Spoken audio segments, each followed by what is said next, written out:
Alright, let me give this stream a few seconds to warm up.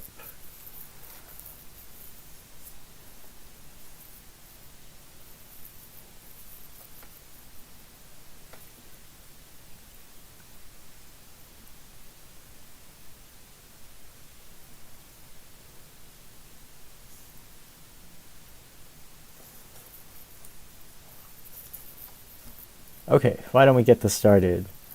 Oh yeah.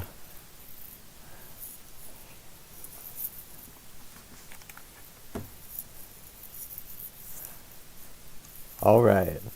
Oh, Stealth Pawn, welcome to the stream. Right.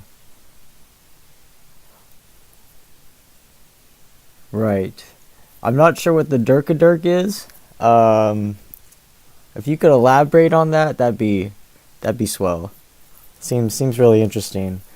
Hopefully you didn't find yourself at the wrong stream, because today I'll be looking at some more Blue bike sharing data.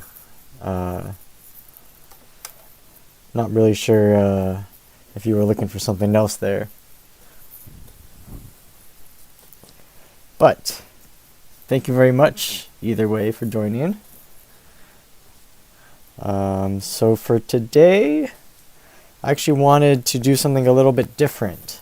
So I've been coding for the last few streams, and I think I'm getting to this point in the project now where it's a good time to kind of step back a little bit and sort of look at more of like a higher level picture of what could be sort of done with this project. So I just wanted to kind of do some brainstorming today, kind of talk about what possible avenues there might be to move this forward.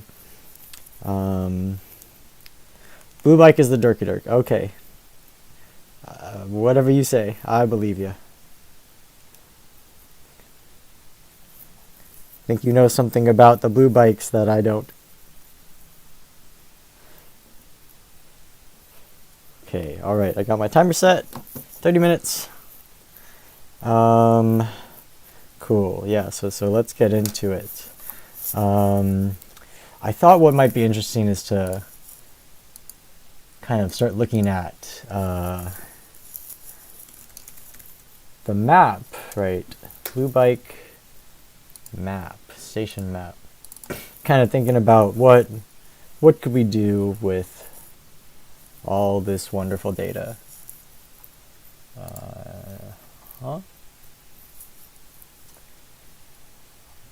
Okay. Maybe I'll zoom out a little bit. Not too much. Can I zoom out? Yes, I can. Let's see how that looks. Okay.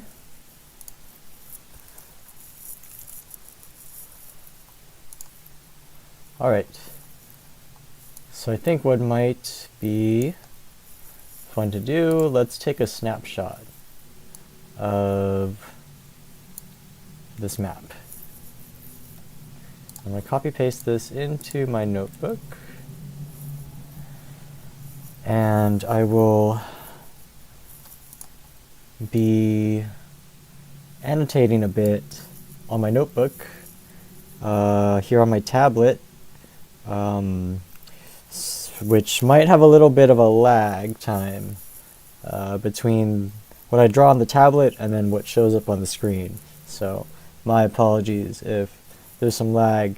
It also looks like, okay, you know what? I might have to, looks like the resolution is different from the tablet and the computer, so I'm going to have to rescale some things. There we go. Alright.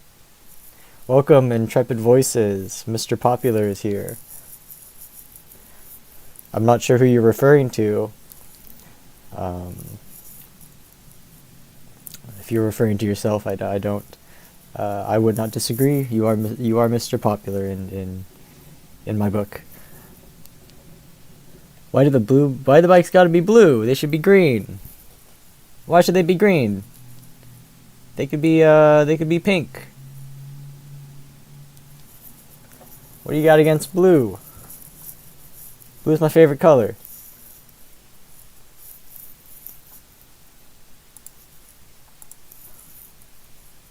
It's more symbolic of the reason for biking than driving.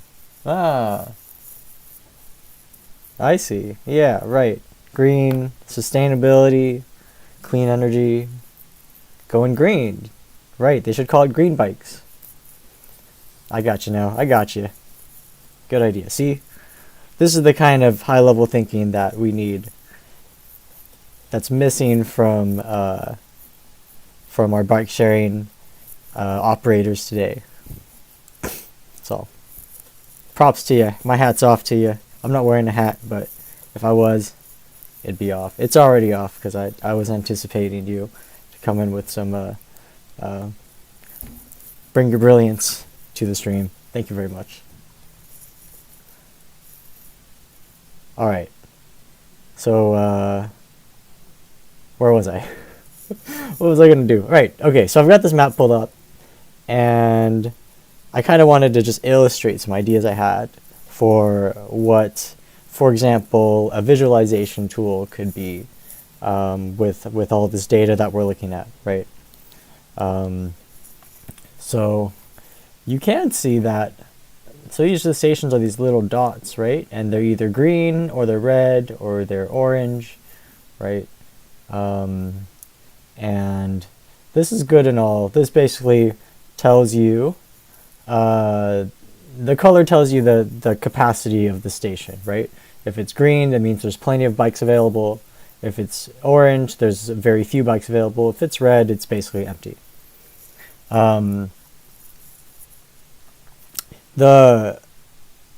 This is sort of the only view that we have when we look at that app.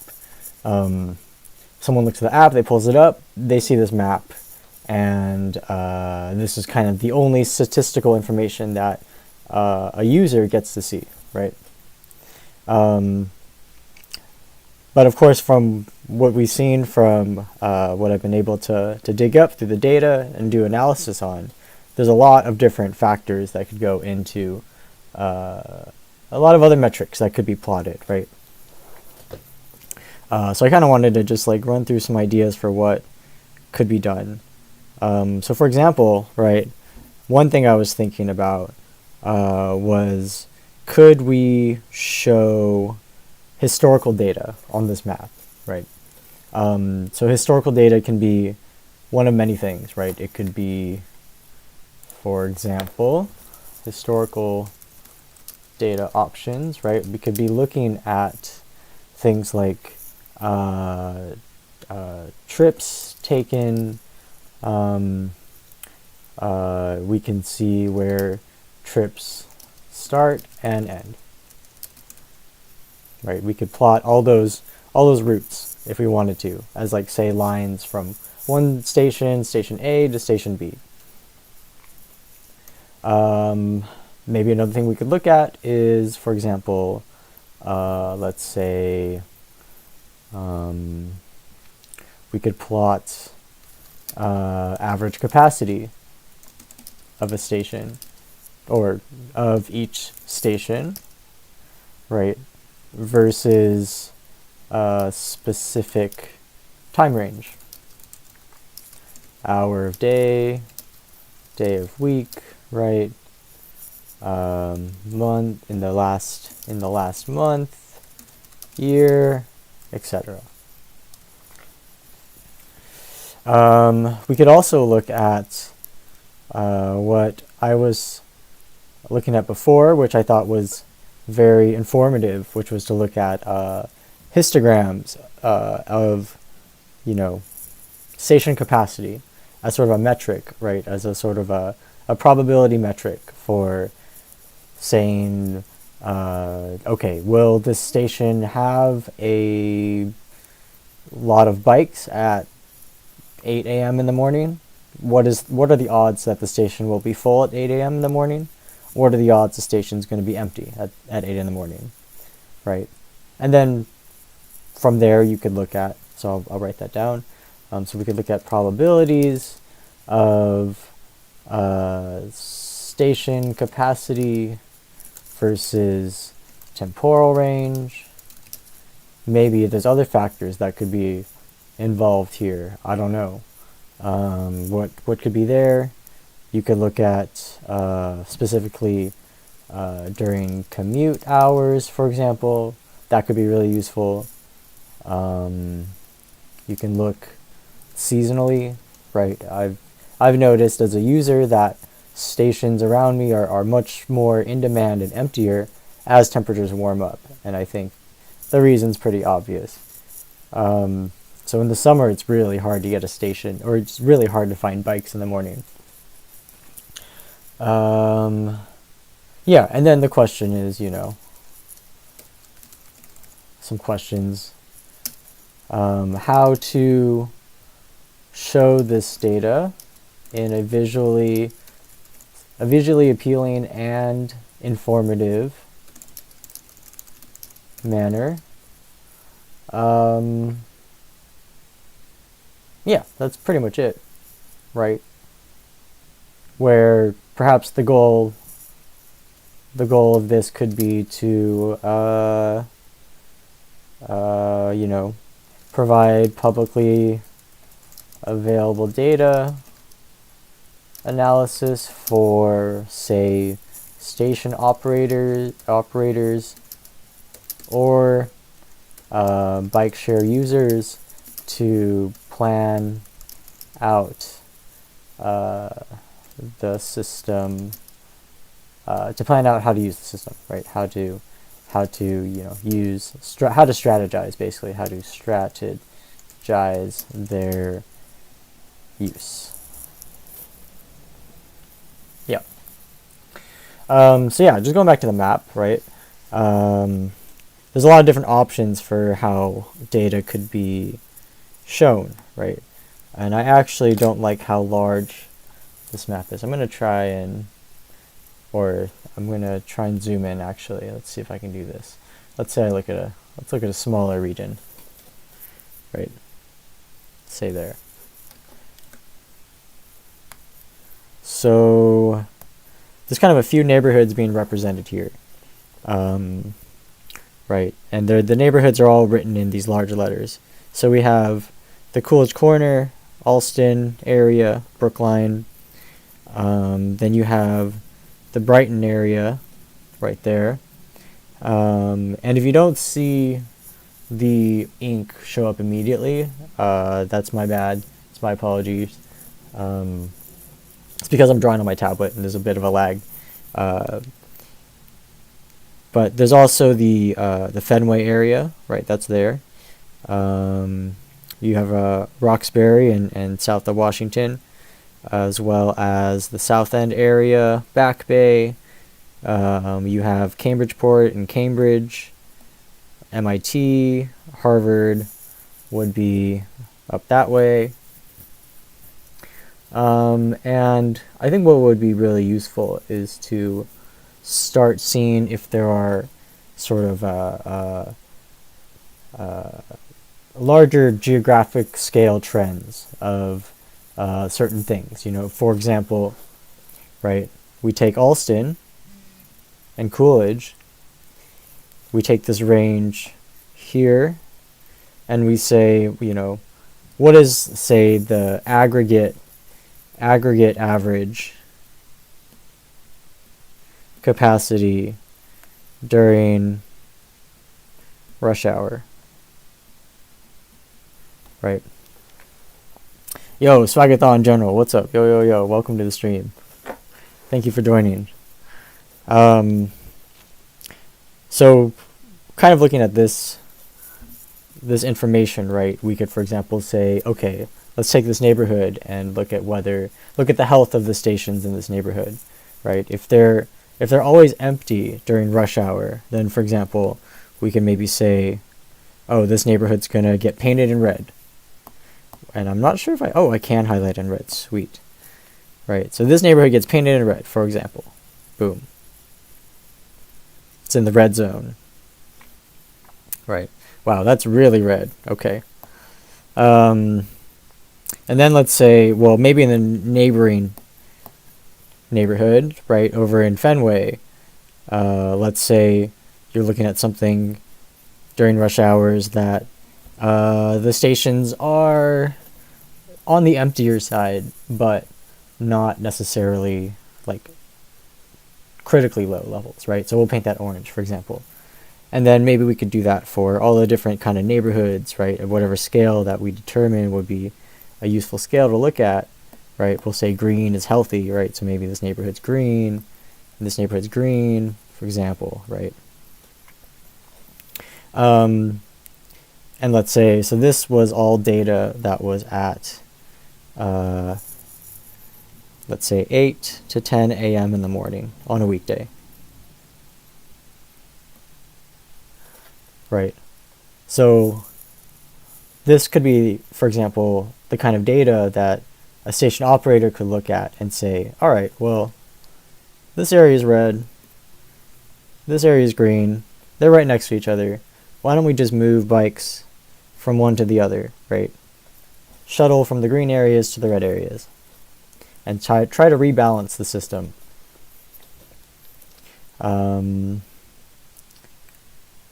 Yeah, that's one use case, right? And so here, this, all these colors would represent something like a heat map of in this case, it would be capacity information, right? And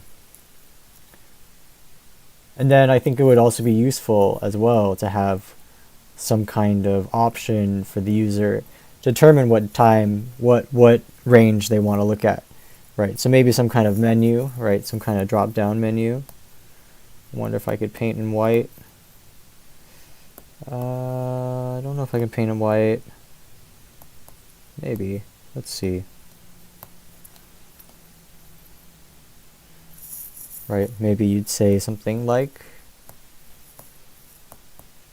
give me a, there we go. Right, choose hour, choose day, choose, for example, season, right? Let the user determine these things, right? You could say 8 to 9 a.m.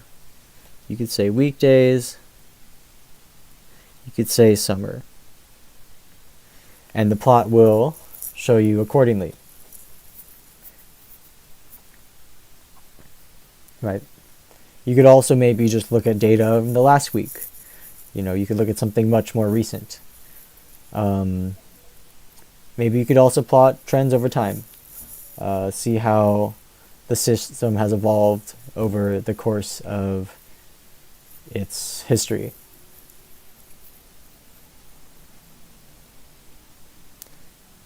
Yeah, and then another thing that would be useful, I think, so I'll erase all that,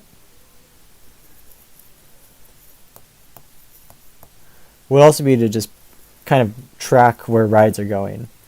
And again, maybe you would want to divvy this up by neighborhood, right? Maybe you would see a lot of trips being taken in the morning from this neighborhood to that neighborhood. Or maybe you see trips being taken starting from one neighborhood and going everywhere, right?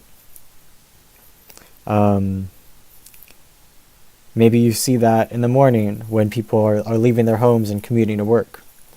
And then maybe at the end of the day, you see the opposite case happen where people are coming back from where they came. These kind of connections would be interesting to look at. And actually, I believe this kind of connection, this data is already available. So the Blue Bike system does have some of this GIS data. This geo, what does GIS stand for? What does GIS stand for? Stands for Geographic Information System. There we go. Maps. Right. Blue Bikes has some of this. I haven't looked at this in a while, but I do remember them having some of this. Let me see if I can find this actually.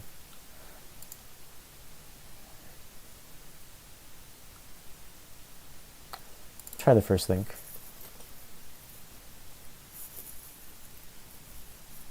System data, real-time data, Blue Bikes in 2020 data visualization. That could be interesting. Oh, and there's some other data here. All right, let's try that out.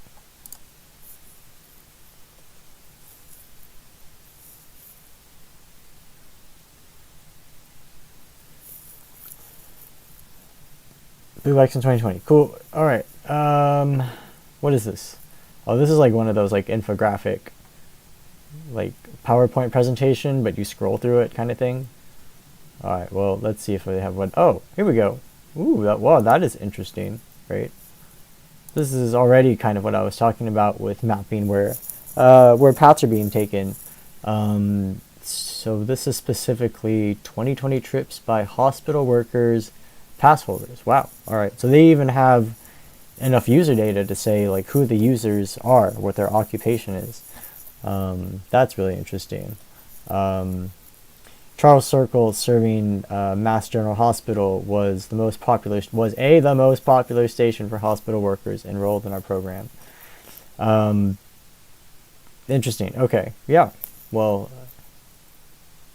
that seems pretty informative. Maybe a little bit obvious. I mean, if you're a health worker, you're probably going to be commuting to one of the large hospitals in the area. But hey, still useful. Oh no, what happened?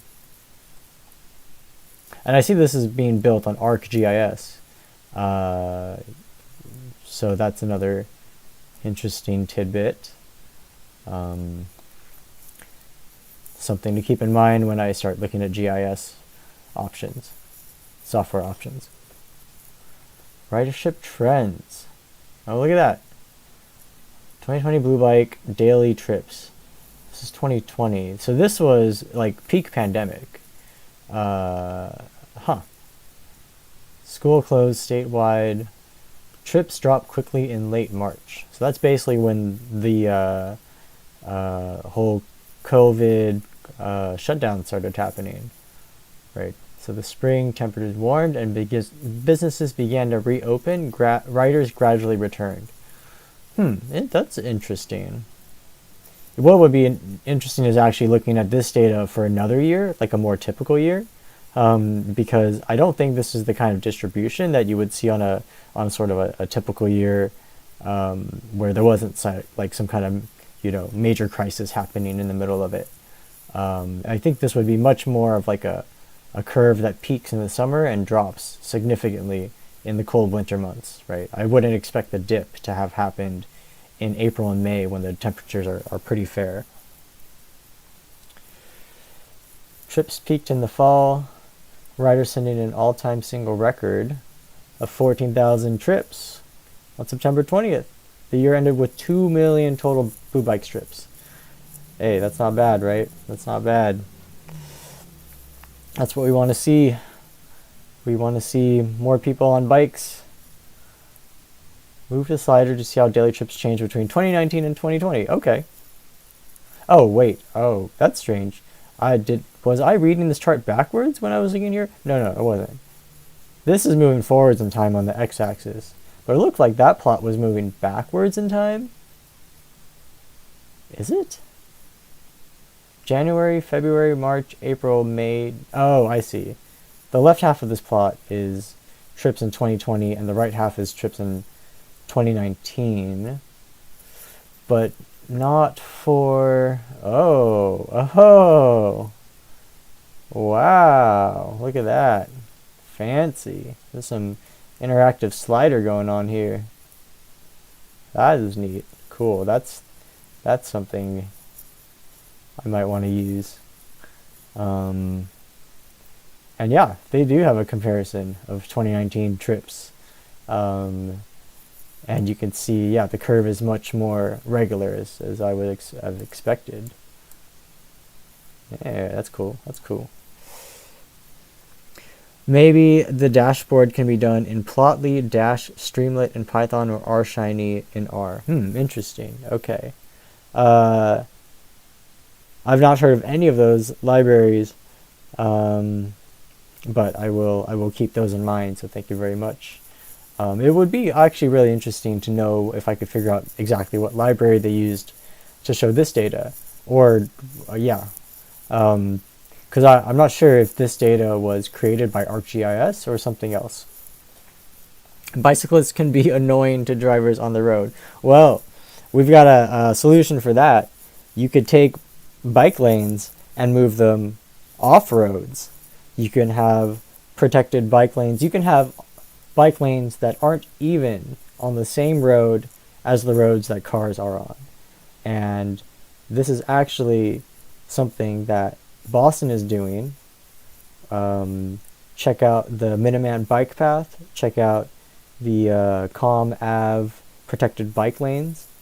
Check out the Southern Corridor and the Charles River Dudley bike path.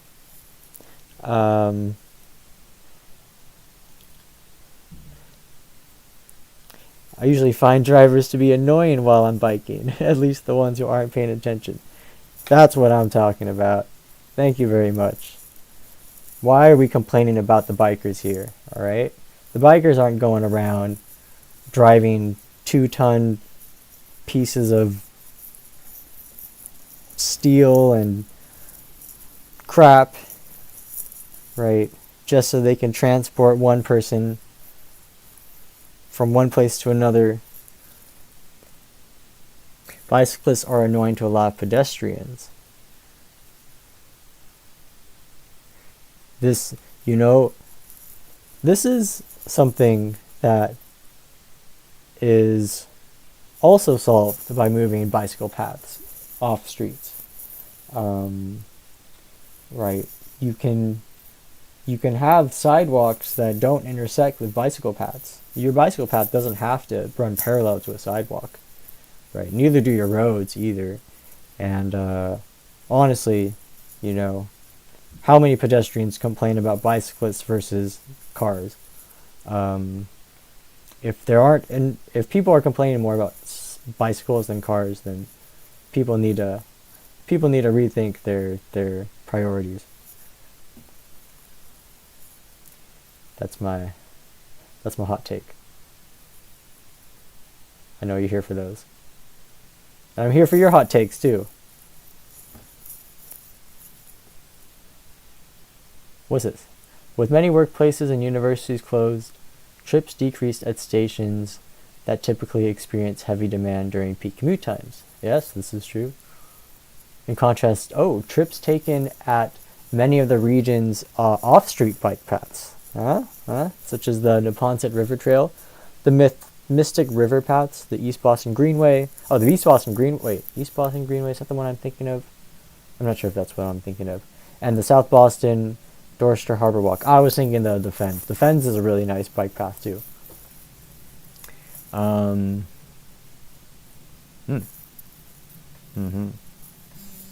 Interesting.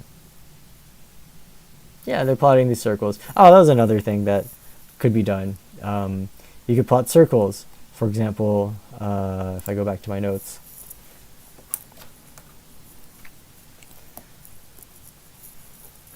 You want a cold take? What is a cold take? Like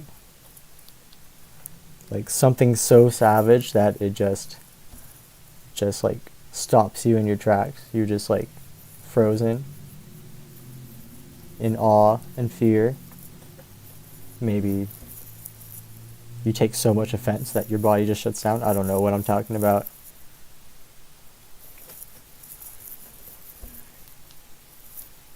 You want a hot one? There's been some hot takes in this chat already. I'll tell you that. I'm feeling pretty hot. I don't know about you. I'm feeling pretty hot. I'm heating up over here. And now I'm distracted. Oh, yes. Okay. That's what I was going to say. Another way to visualize stuff could be to plot circles, right? Where, for example, you could say the color and the size of the circle are proportional to some information, right? So like, let's say this station over here, it's red, but it's the same size as all the other stations. But what if you wanted to say that this red meant it was like very low in capacity, and you wanted the size of the circle to reflect that, right?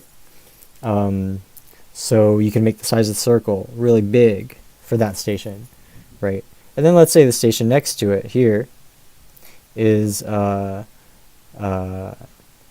know, also low on capacity, but not quite as low. Or let's say that historically, this could be historical data, right? This could be histogram data. Historically, say this station was low 50% of the time, this one right here, and then let's say this one was low 70% of the time. And we can make the circles proportional to this this history, right? So we could make this circle a little bit smaller. It's still red, but it's a little bit smaller, right? Then say stations that were doing really well historically can have really big green circles. And then ones that were doing okay can have smaller green circles, right?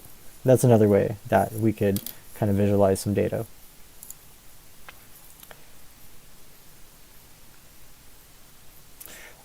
I don't know what 6 out of 10. I don't know if you're talking about someone or yourself. I don't think you should sell yourself short, though. Alright. If you're in this chat, if you're watching this video, you're a 10 out of 10. In my book. I don't know about Intrepid Voices' book, but in my book, you're a 10 out of 10. Daily trips increased by more than 50% at 29 stations, concentrated in East Boston, Everett, Mattapan, and Dorchester. That's interesting. Yeah, I mean, these neighborhoods are more, historically more lower income neighborhoods. So the fact that daily trips increased in these neighborhoods is maybe indicative of something. And probably good. I mean, you know, biking is one of the healthiest and most affordable ways of getting around.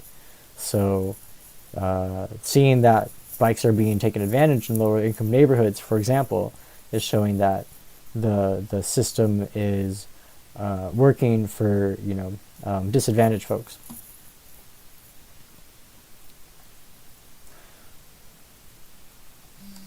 Oh, there's my timer. Alright. So there's my timer.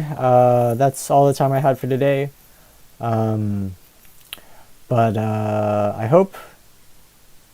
thought this was fun to kind of just like zoom out, think bigger picture for a little bit, right?